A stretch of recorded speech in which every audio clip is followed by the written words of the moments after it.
My name is Neill. I am a makeup artist for film and television, and today I'm going to recreate a makeup that I did on a movie called Ed Wood. And the actress's name was Mela Normie, and she was sort of the precursor to Elvira. And in this film, and actually she had a TV show where she played this character as well, and her character's name was Vampira. So you will recognize her because it's very much the same thing as the Elvira makeup, and that's where that young lady got her inspiration for that makeup. What started my desire to be a makeup artist? Well, when I was little, my next door neighbor was a makeup man, and from the time I was like 3 till I was 13, they lived next door to me, and his daughter, of course, was my best friend, and we grew up together, and every Halloween, he would make us up, and we'd, go out, and I always wanted to be a witch or a goblin, and she always wanted to be a fairy or a princess, and I used to watch all the old Universal horror movies. So I just thought that was the coolest thing ever, and it didn't matter how many times they were on, I just watched them repeatedly, didn't matter, over and over and over, and I thought, you know what? I want to be able to do that. I want to be able to do what Mr. Latito does to me every Halloween. And that was kind of where it started. And I used to tell him when I was little, I'd say, oh, Mr. Latito, I want to do what you do when I grow up. And he goes, yeah, sure, kid. Well, number one, back then, women did not do makeup. It was totally, men were the makeup artists, women did hair, and they did body makeup, but they didn't do makeup on the face. And I never totally understood that because I thought, well, what do they know about it? They don't even wear it, So I started going to science fiction conventions, and back then they had the Star Trek conventions, and they were always down in San Diego. So I went down to the Star Trek convention in San Diego, met all kinds of people when I was down there. I met Fred Phillips, who actually wound up being one of my mentors. He's the makeup man who did the original Star Trek TV series, and he did Outer Limits and a lot of the really cool TV shows. And when I was down there one time, I ran into these like 6 guys that were dressed up like Planet of the Apes. And they were in the full regalia, the whole makeup, costumes, wigs, the whole 9 yards. Perfect, right? And I went up to them and I went, hey, you guys, where did you get those masks? And they looked at me like really indignant and they said, they're not masks, they're makeup. And I said, oh, heck, even better. I said, where did you get them? And they said, well, we made them. And I said, that is so cool. Can you teach me how to do that? And they kind of all looked at each other and went, but you're a girl. And I said, I know, isn't it fabulous? And I just never stopped working from then on. I mean, I have managed to squeeze just about every single thing that you could ever do into my movie career. How can I pick one? I mean, how can you pick one, It's like, forget about it. Lost Boys was really a fun movie to work on. And like I said, all the kids were so great. The 2 Coreys were like little kids. They were just going into puberty, which was frightening. And then the other boys that were the vampires. I remember I had done Incredible Shrinking Woman with the director Joel Schumacher, rest his soul. And I said to, Joel says, well, we want Steve Johnson to maybe do the makeup. And I said, no, please don't have Steve do it because it's going to wind up looking like Fright Night, which had just come out. I said, we don't need any more horrible vampires. I said, these guys have to be beautiful and sexy and scary. And I want every single person, man, woman, and child to want to sleep with these guys when they leave the theater. They got to be beautiful and frightening. And he said, okay, I like that. And I said, okay, so I said, can we have Greg Cannon do a test too? And I'd worked with Greg before, and he said, well, okay. He said, okay, so we'll have Steve do a test, and we'll have Greg do a test. So of course, I preferred the test that Greg and I did, and then Steve Johnson did a test, and they were scary and horrible, like, Fright Night monster-y, vampires. And I said, no, I don't like that, Joel. He goes, yeah, no, I don't like it either. Okay, it's not the movie we want to make, So we wound up going with Greg. So Greg got to design all the makeups, and I did all the test makeups on everybody and got to do the guys. And I said, they got to have long hair. And I hired Ramsey as the hairstylist to work with me. So Ramsey and I took all the boys down to his and hers hair and had extensions put in all their hair. And at this point, no Caucasian people, let's say, were having extensions put in their hair unless they were like rock stars, But it was like, we went down there, and I said, that's why these guys' hair always looks so good. They're all down here getting fake hair put in. And we had them all done, and that's when they used to braid them in. And I mean, these poor guys, they left this place and go, oh my God, my head's killing me, because they all had headaches because they all had these braids with all the extensions braided into their head. It was fabulous. And the only one that didn't happen, of course, was Kiefer because he had the short hair. But it was fun. In Ramsey, I said, well, okay, well, we'll do it too, guys, so you don't feel bad. So both Ramsey and I had mullets, and we did it pretty much. It was fun. But it was a blast working in Santa Cruz. I mean, we'd work all night, and I'd get up and go antique shopping during the day and then go jump in the van in the afternoon to go to work, and it was a blast. We had so much fun. So without further ado, let's dive in and go do it. This is my model, Ashlyn Day. So we're gonna start with foundation. I am using MAC Full Coverage, and this number is W10. And this is a fabulous foundation. Very, very rich, covers really well, and it actually matches her skin perfectly. Now it looks a little bit pale on her skin up here, but when we get to her chest, you'll see what I'm talking about. And I'm going to soften all around the edges here because we are going to be applying a lace wig, and I don't want a lot of foundation up where the lace is going to reach the wig. Now, funny enough, this character of Vampira was only ever seen in black and white. I think it wasn't until later years because she was on TV, and TV back then was all done black and white. It wasn't until probably towards the end of her TV career as Vampira that you actually ever saw her in color. And it's possible you never saw her on TV in color, but you might have seen her in photographs in color. Now I'm going to use the Studio Fix Powder Plus, and this is the color NC10. And you'll notice that it's going to kill that white kind of cast that we have. It's just going to warm it up just a tiny bit. It's also going to set the makeup. It doesn't take the appearance of her being pale away. It just takes that kind of curse off that white edge. All right, so next I think we should start working on the eyebrows because that's probably the most difficult part of this whole makeup. Depending on what picture you looked at her, they're slightly different every time you see her. So you kind of have to figure out what looks best on you. I'm gonna kind of go with this one because it'll give her a more elongated look to her face. And I'm doing it with a taupe color just to get the shape on.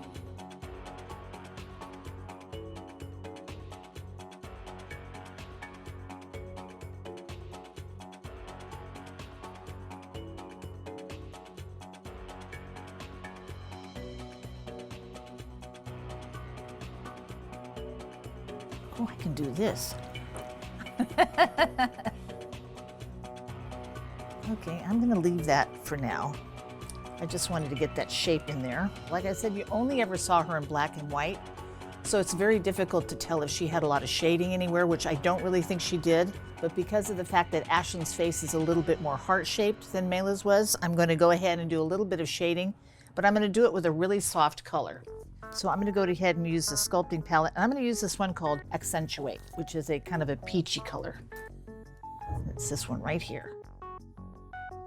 Because I think because of the fact she's so pale, I don't think we're gonna need much more than this.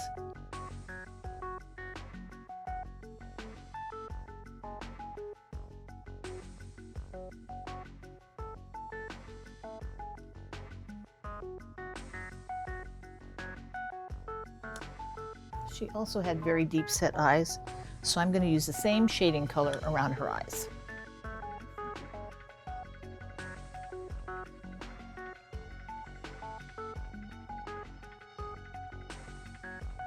A little darker.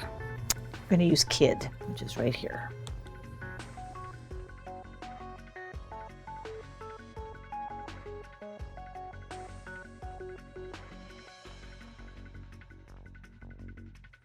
Now keep in mind, I don't want this to look like eyeshadow. We're actually using this to shade and contour with. So I don't want it to be real strong. Okay, the next thing we're gonna do is we're gonna start using Black Track. We're gonna do the eyeliner.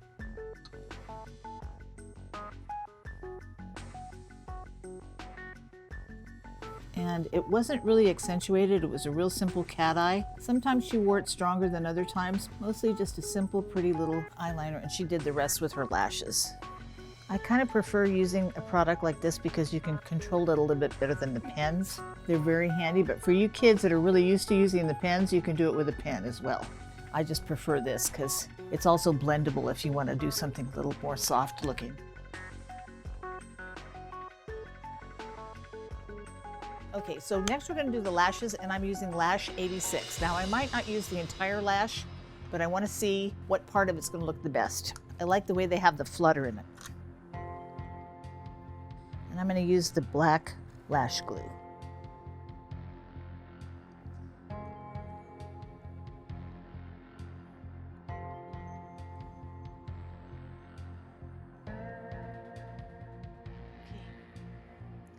Now I'm going to do a little bit of mascara to blend everything together. And because I'm not using this mascara on anybody else, I'm going to give this to Ash. I'm going to use direct application because it's got a fabulous brush.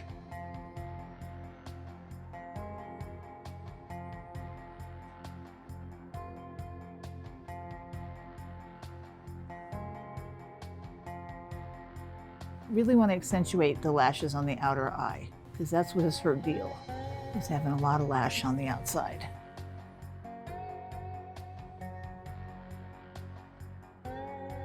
We're going to use Extended Play Giga Black Lash on the bottom because it has a really nice little tiny brush, which is really easy to get on the bottom lashes with. She did not wear anything on her, like a liner down here, but her lashes were enhanced.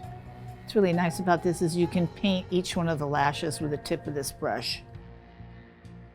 I have two colors of powder. I have the NC10 and I also have Shivering White. And I'm going to use it like a highlight. So it'll kind of really accentuate the little bit of shading that we did and also pump up under her eye.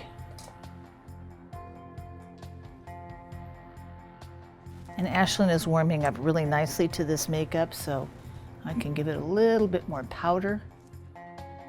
So it sets it and really looks creamy and beautiful.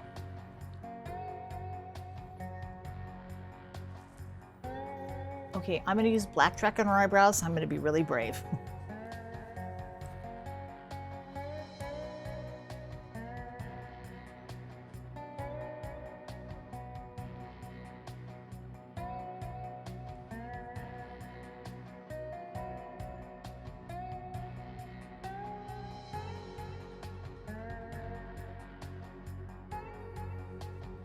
Okay, I'm using Stud, well that's the color Stud, it's Shape and Shade Brow Tint, and I'm using it as like an eyeliner pen on her just to make this little triangular thing. Maybe we do want it darker.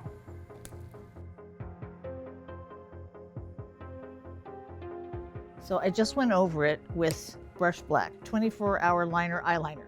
Okay, so now we're to the lipstick stage. This one is Cherry Lip Pencil.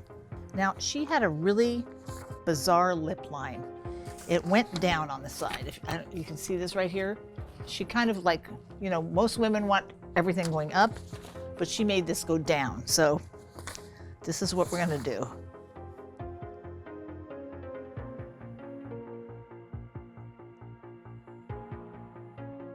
This kind of goes against everything that I want to know that I do.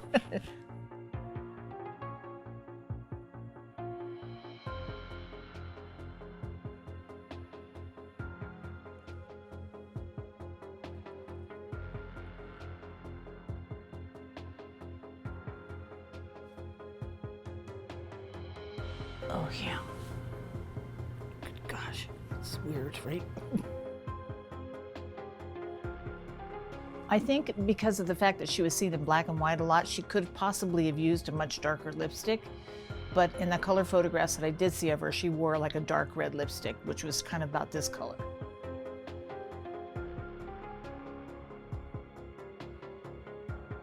And I'm adding to the top of this, this is E for Effortless, and this is a really dark, beautiful red color.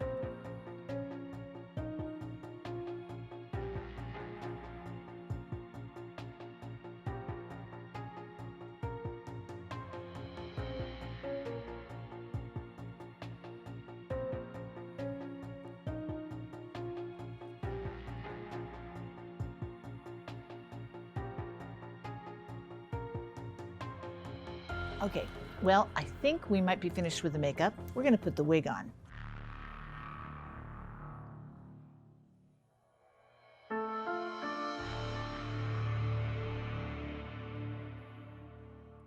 pretty fabulous. I think we need like a kind of a reveal.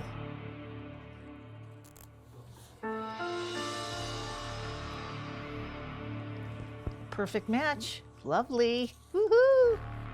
Well, here she is, Vampira. Beautiful.